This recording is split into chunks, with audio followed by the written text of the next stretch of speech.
Hello everyone, welcome to today's tutorial. In this video, I'm going to teach you how to add another payment method on your Google Play Store. It is a very easy and simple method.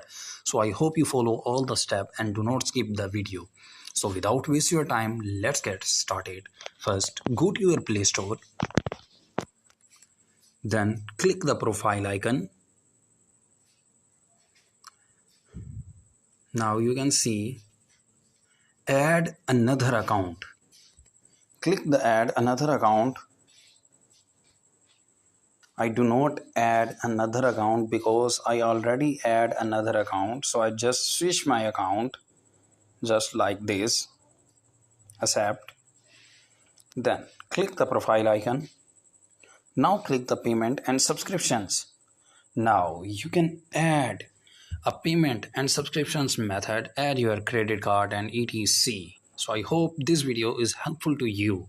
Please subscribe my channel and like my video.